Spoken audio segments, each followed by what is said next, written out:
right here in South Carolina. Take a look. Mr. Trump, poll numbers, Fox came out today. You're at 32%, consistent with all the other polls that have been out there.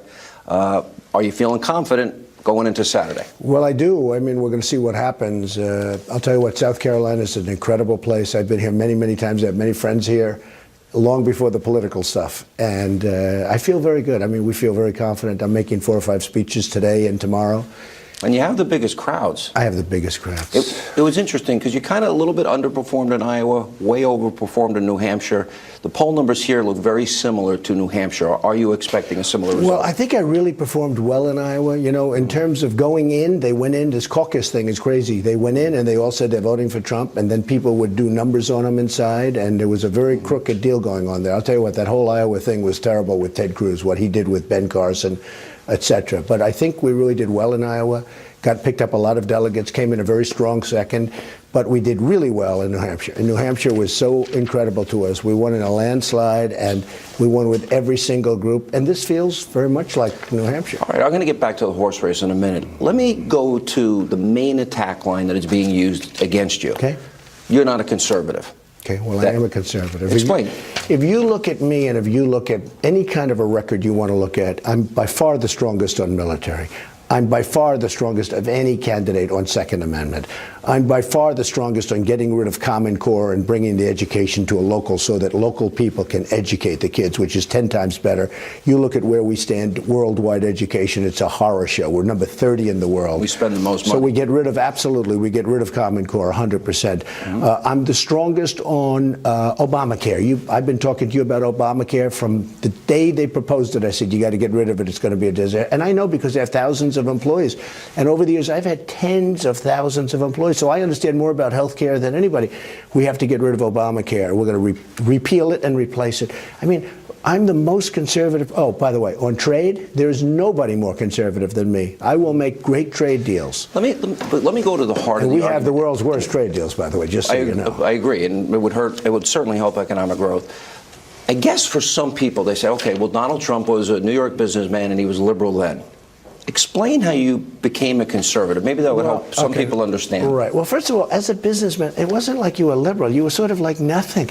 You didn't talk about these things. You didn't talk about pro-choice. You didn't talk about you are in favor or not in favor of abortion. You didn't. I mean, it wasn't like, you know, you're building buildings and you're dealing with contractors and you're dealing with tough people and you're doing things and you're dealing with politicians.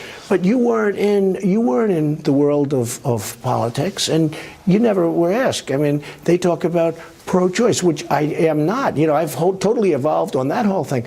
But it was something you never talked about. You didn't talk about borders. You didn't talk about all of these things. Now, on many of these subjects, and on most of these subjects, I think, you know, you mentioned the word conservative. I like to say I'm a conservative with common sense, or I'm a common sense conservative. And it's a term nobody's ever heard before because I just came up with it about 2 days ago. Because some of these things that these people come up with are crazy.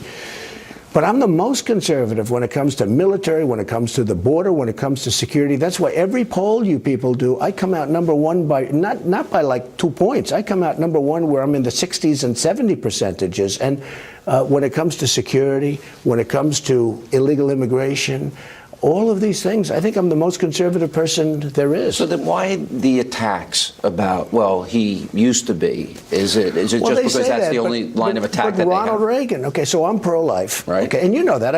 You told the story in the first debate. I did, and I told the story, and I don't know if I have to tell the story again now, but I mean, I've seen things, and I'm pro-life. And people know I'm pro-life. But Ronald Reagan, you know, was pro-choice. And Ronald Reagan passed an abortion law in California that was one of the worst in the country. I mean, it was a terrible thing. And he became president, became a great president. But he was actually a somewhat liberal Democrat, and he ended up being a somewhat conservative. Very good. He wasn't very conservative, but he was back there. But more importantly, he ended up being a great president. So you're going to build a wall. That's conservative. Can you balance a budget? Do you believe it's possible? Oh, absolutely. We have $20 trillion in debt. I even like your penny plan. You know, I'm a very sophisticated guy, and I went to the best business school in the world with Wharton, and all of that stuff. I like your penny plan.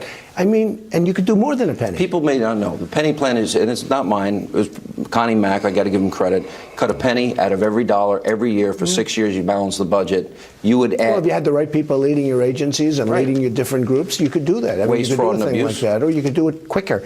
You know, some of these politicians think you can't balance the budget. Some of them think it's going to take 25 years. You've had them on your show where they say, we think over a 25-year period we can get the budget. But now, you know, that's not going to happen. We always get the promise that we're going to get lower spending and higher taxes. You get the taxes, you don't get the spending. You get amnesty, you never get the wall.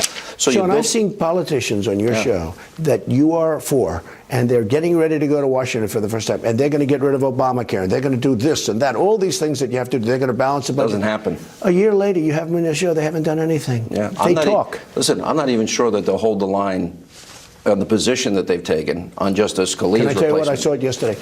So the first is like the Republicans. Don't forget, Obama's a horrible negotiator. Worst deal I've ever seen in Iran. He's a terrible negotiator, except when it comes to the Republicans. And I saw it yesterday, Sean. So Scalia, great guy, dies, right? And the Republicans say, we don't want, and they're all very brave, and we have the right, and we have the Senate, and we're not going to give you any vote. Okay, everything that they're supposed to be saying, they're saying. Then yesterday I heard, there may be some weakening in the Republicans. I saw the knees buckling. No. I saw the same thing. I saw it for the first time. Yeah. In other words, a day goes by, all of a sudden, I'm telling you, these people need a strong leader. Yeah. These people are weak. So let's talk about spending Don't be less. surprised if Spending some less bad is things important happen. to you. You want to eliminate baseline budgeting. Absolutely. Cut Yep. waste, fraud, and abuse. Right. How important is lowering taxes for Very economic important. growth? I have my policy, and I have the biggest tax cut there is of all of them. We have a tax cut for the middle class. We have a tax cut for business. Our middle class, we're paying the highest taxes in the world, Sean. We are paying, in this country, the highest taxes in the world. So I have big tax cuts for the middle class. You know, the country has forgotten about the middle class. They really built It's our country. shrinking. No, they built our country. They're suffering. And they're paying too much tax. We're cutting taxes for the middle class. We're cutting taxes for business. We're cutting tax so we can bring our $2.5 trillion back into the country. Right The now, repatriated money, the trillions that are... Corporate inversion. I mean, you look at what's going on with corporations where Pfizer is leaving this country. How about where a Chinese company is buying the Chicago Stock Exchange, okay? Well, you saw what happened with the Carrier workers. is leaving. They're going to Mexico. To Mexico. And I know how to stop that.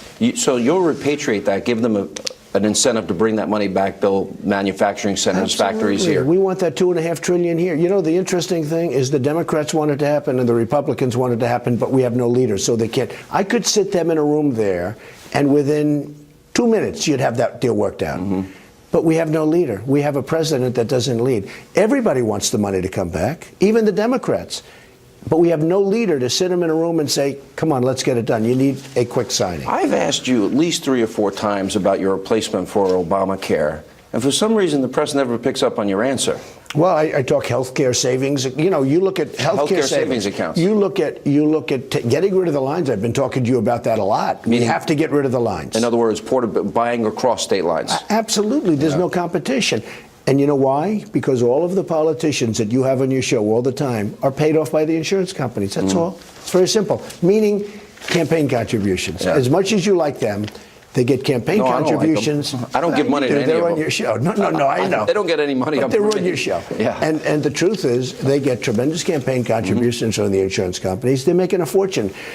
Obama got taken care of by the insurance companies. Obamacare is a windfall for many insurance Well, it's companies. also forcing young people to buy plans they don't need. Oh, it's sad. And with a healthcare savings account, you can get a high deductible, 100%. catastrophic care, and you're paying 4 times less. It's great. But you have to get rid of the lines so you have competition also. And you can take a portability job to job. Portability is very important. All right. What about, you said education. You would take the entire Department of Education and take the money that we're spending federally on education and give that money to cities and states? Absolutely. And they have, look, and they can do it with real love and with heart.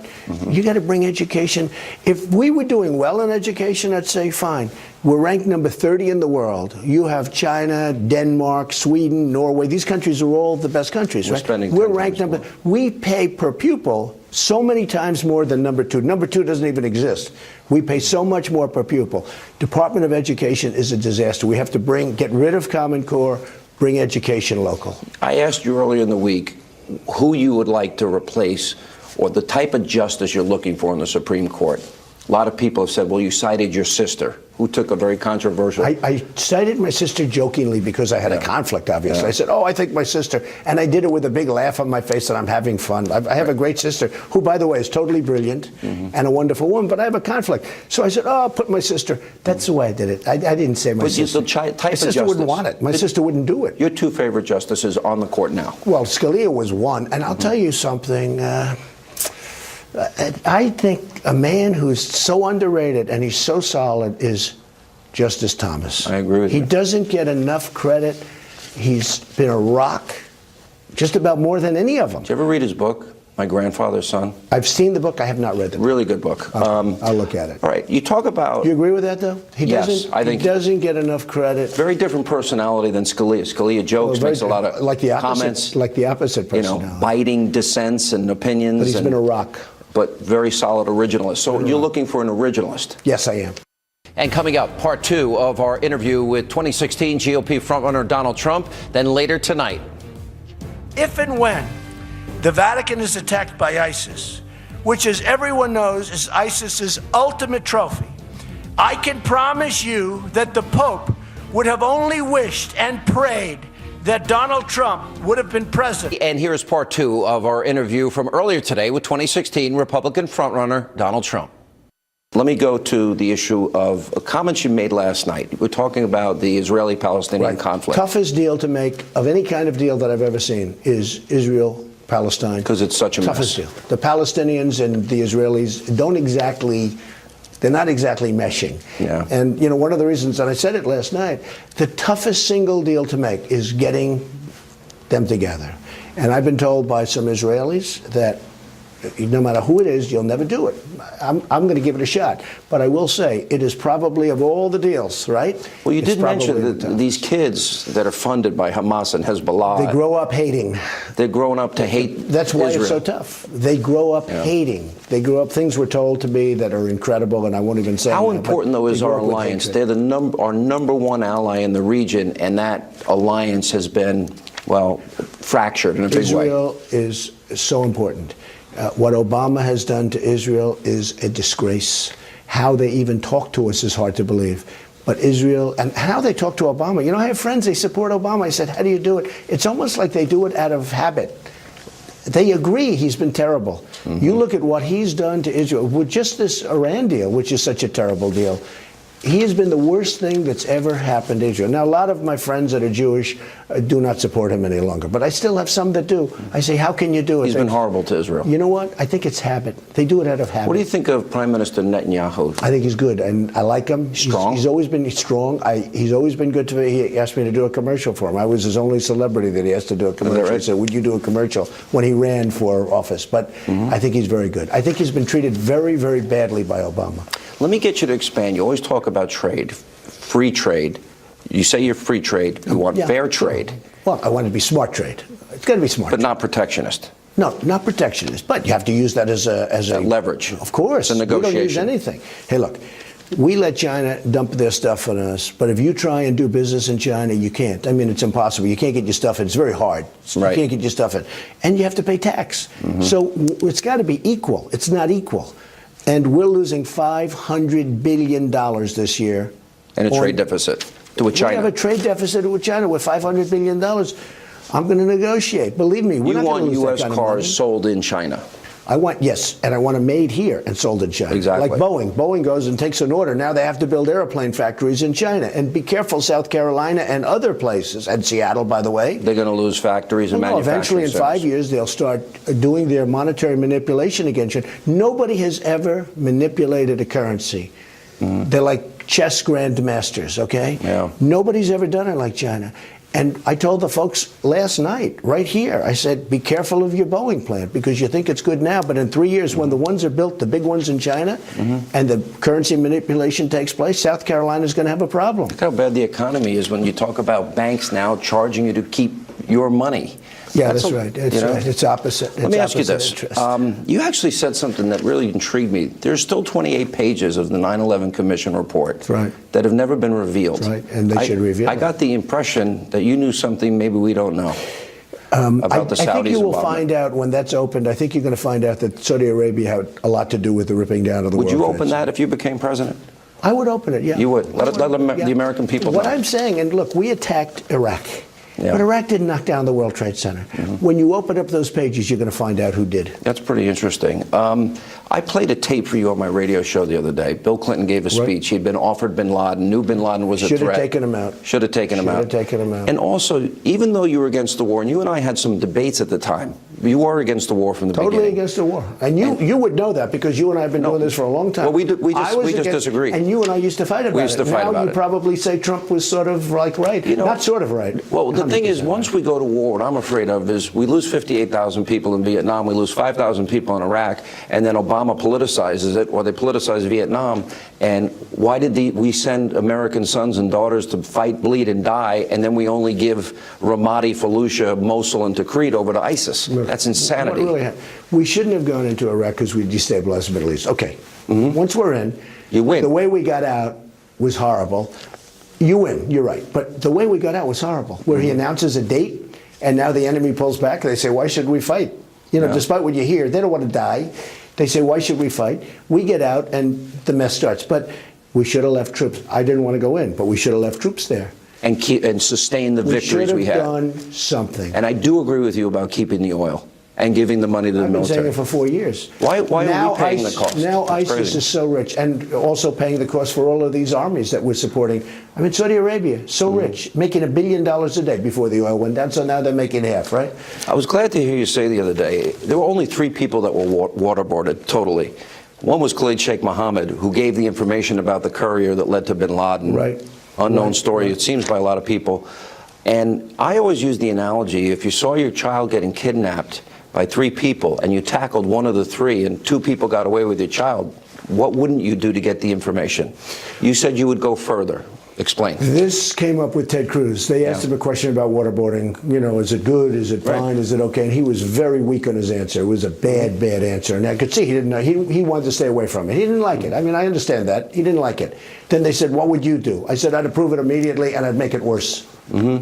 Okay? In other words, whatever it took to get whatever it information. took. Excuse me. And I preface it by saying, in the Middle East, they're chopping off heads. I haven't seen that since medieval times. I read when I was a young guy in history class, I would read about medieval times. They chopped off heads.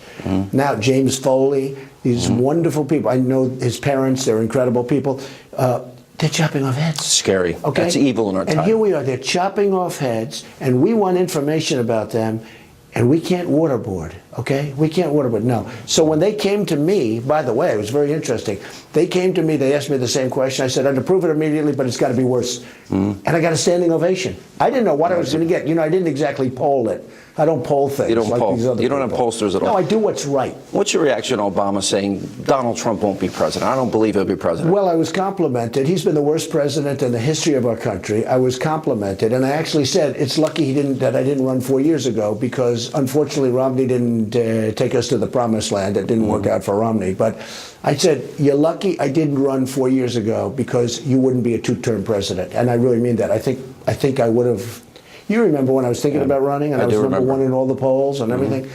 But I was very busy. I had many, many jobs going up all over the world, and I had my children that were sort of young and learning, and well, now they're in great shape. Ivanka, Don, Eric, and I have great executives, so it doesn't matter. Conservatives were concerned in the debate about, you said, about Planned Parenthood.